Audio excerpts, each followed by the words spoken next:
Alright guys, so it's 4:32 p.m. Getting a late start on the video. Getting the house ready to paint this Saturday. So, been filling holes and sanding the mud down, all that, whatever. But today, I got my bands in for the race that I'm going to be in August. It's from the... Hold on, let me take one of these off and get it into better light so you guys can see.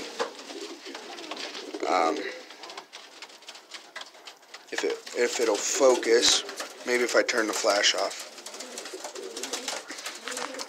I just can't get it to focus.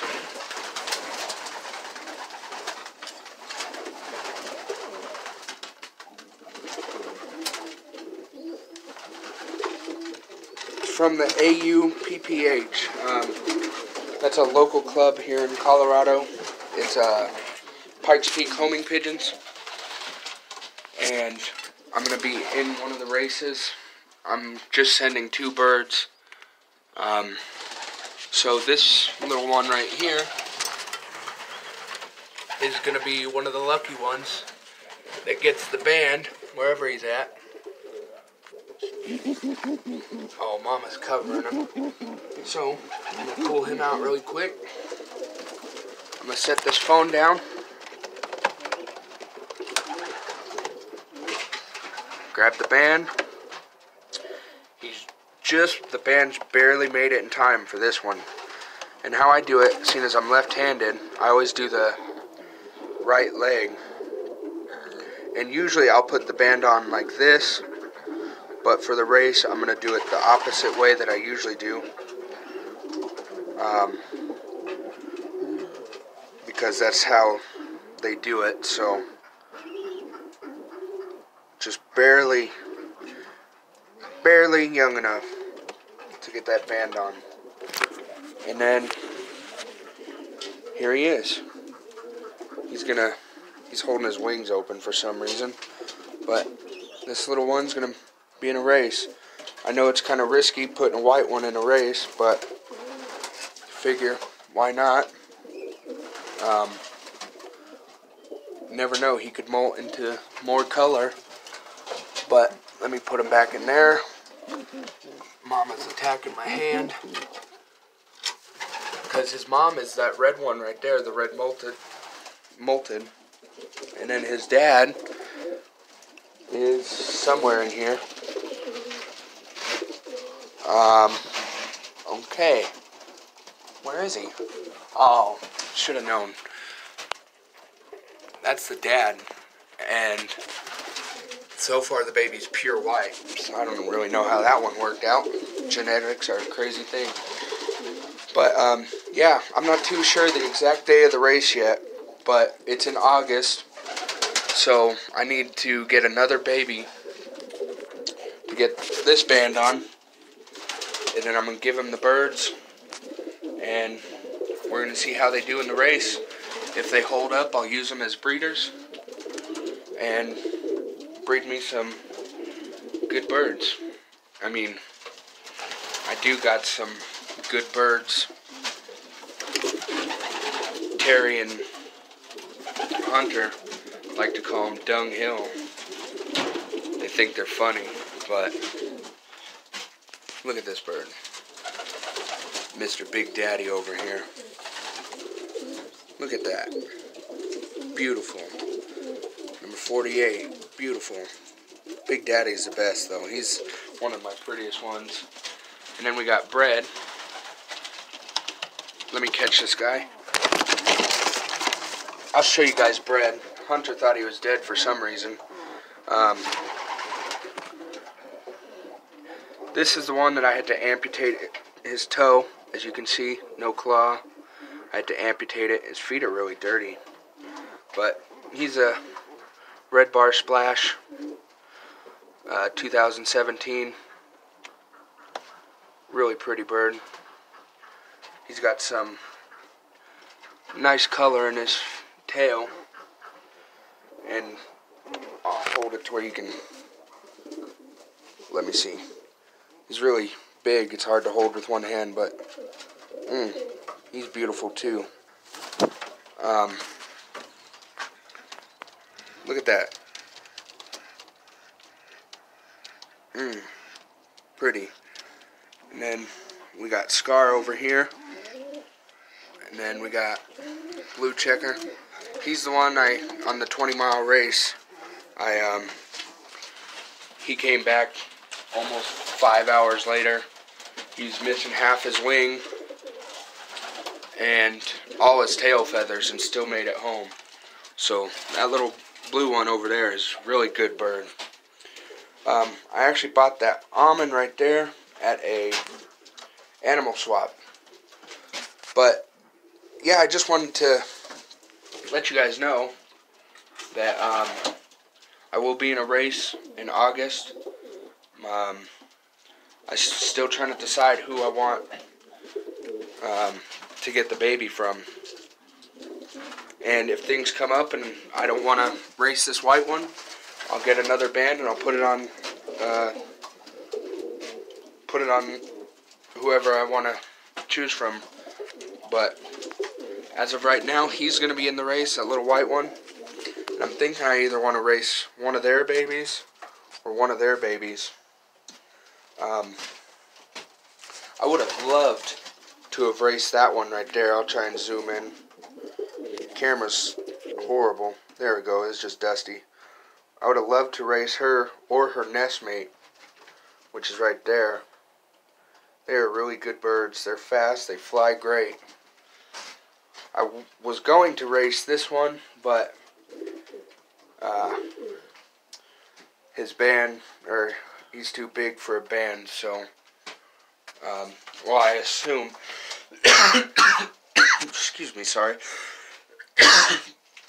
too big for a band. If I can get a band on him, I will race him, but I think he's too big. This one right here would have been a perfect racer, but she's a 2018, so I can't fly her in August.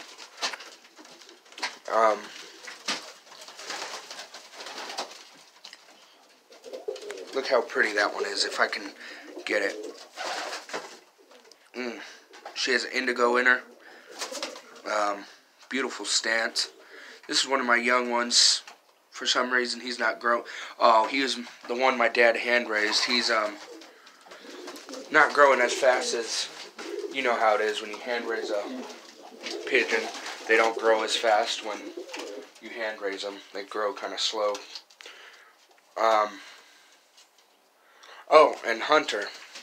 This right here is Feisty. She's the one that I hand raised. That's half Homer. No, she's 75% Homer. He is 75% Homer and 25% Polar, whatever you call it. Always correct me on that crap. But yeah, that's the one right there. The Feisty one.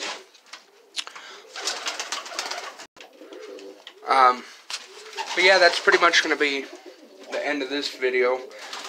Still got a little bit to do left in the house. Just needed to come out here and make a video since I didn't post a good one yesterday. One more thing is that one right there, the Red Grizzle. Him and that one came from Illinois, from Ron Diger in 2017. He gifted them to me. And then, where's Peach Bar? She's a saddle. They're all flying away from me, man. But she is a saddle. And I got her in 2017 as well. And she's a really good bird too. But she came from Minnesota. Yeah, she came from Minnesota as a gift as well. From Pay gave the bird and Jamie helped with shipping. So that was really cool of them. I'm not sure if you guys know my story. I think I told you all once before. But back in the end of 2016, we had my cat get into the loft, and for the longest time we couldn't figure out what was killing our birds, because you come in here and they're just dead and there's nothing in here. We were thinking it's mice, or not mice, rats, or a weasel or something, because they'd just be in here dead but weren't eaten. So I was thinking it was a weasel, because weasels only suck blood, I guess. And sure enough, I came out here one day. There's about 20 birds dead. And just thinking about it makes me sad. But 20 birds were dead. Man, I got the chills. I got goosebumps. You can't see them, but 20 birds were dead. And my cat was in here. And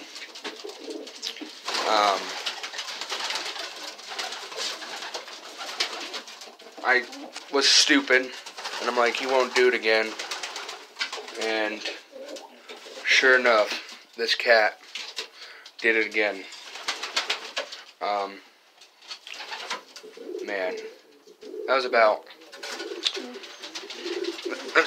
let me take a seat, just kind of let you watch the birds as I talk. Ooh, that's some good action. I need to build a top to that water so they'll stop sitting on it. But he did it again, killed about 25 that second time. And I was getting ready to quit the hobby. I had like 5 birds left. I was done. I was tired. Walking in here, blood all over the walls, blood on the ceilings. But we took care of the cat, and Jamie and Pei were the first ones to help me. They kind of relit the fire and helped me get some birds. And then I was in I messaged a friend of my dad, and he had some cheap homers that he was going to help me out with. And I went and I got her, I got him, I got those two right there, I got him, that red, I got that one, that red one back there, and then I got those two way up there as prisoners, and they decided to stay here. And we've had a struggle trying to keep up with birds. My flock's slowly regaining. We were at 100 birds at one time, and then dropped down to about 5 over the course of almost a year with that cat, not knowing it was him, because he was never in here when we saw all the dead birds. Somehow he figured out how to get back up out of the trap, so we never knew it was him. He was never covered in blood, so it's kind of, I don't know. But yeah, that's my story time for the day. But yeah, that's about it. Just letting y'all know, I will be in the race in August, which I can't wait for. And then I actually have a race coming with Hidden Hollow Lofts and the Flying Dutchman's Lofts. And that's not set yet, because as you guys seen in my last video, is I switched the Homer's Lofts. So we had to postpone the race between us 3 until these guys are settled into the new loft and learn how to trap into this instead of this one. So it'll probably be a few months before that race can even be thought of. But I will be in a race in August, and I just wanted to let you guys know, tell you a little story there. I don't like telling that story, but I figured, why not? You guys deserve to hear it. So, yeah, make sure to check out Hidden Hollow Lofts and Terry's Creations on Facebook, I believe. And then also check out the Flying Dutchman's Loft. He does these crazy videos, like I've said before, blizzards, he did a video yesterday or the day before, I can't remember exactly, of flying them 15 miles in a rainstorm, and they made it home in 14 minutes. So a little over a mile a minute, which is freaking amazing. That's so nice. But yeah, he's crazy. I'm sure if he saw a tornado, he'd be like, this would make a perfect video. And I'm not joking. He probably would. Yeah, I guess I can show you guys a little sneak peek of the high flyers today. The cat, we had about 22 of these at one time. And the cat killed them all, except for 6. And then 4 of them got eaten by hawks or lost when we were flying. So we're down to 1, and then 2, 3, 4. That's just a baby white homer that my dad hand-raised, or is hand-raising, and he put him out in the loft for today. And then we got the little roller. But as far as high flyers, we only got these two, and we're currently in the process of getting these bad boys back, because my dad was devastated when that happened, and I kind of feel bad because it was my cat that did it. So I feel like I need to help him get back into it.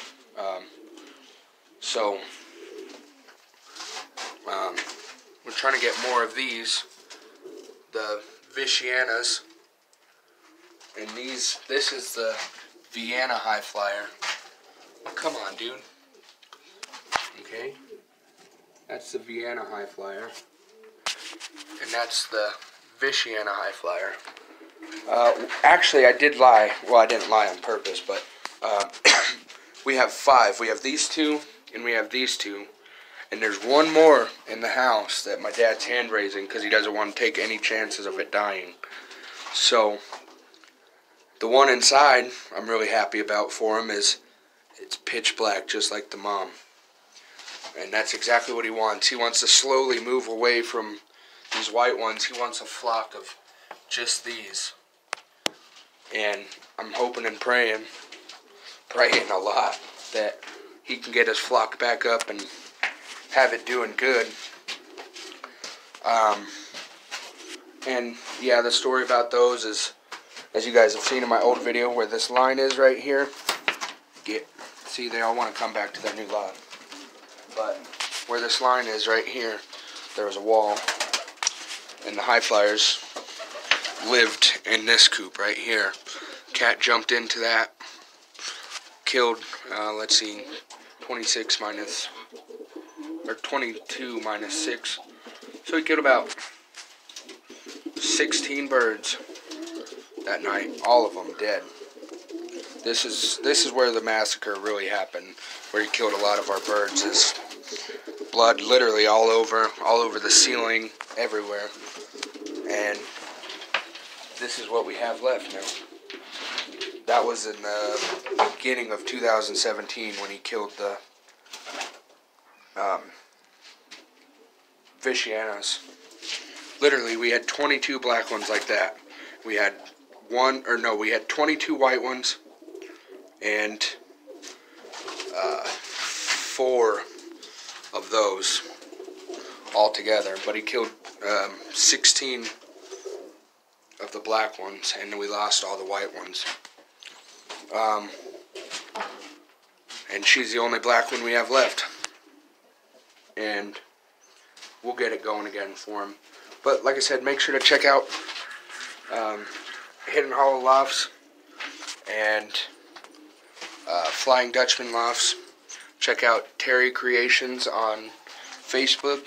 He makes nesting boxes, band holders, trash bins, really everything custom made. He makes it himself, and they look amazing. Really good. He makes the training boxes. Those are really nice, so check those out too.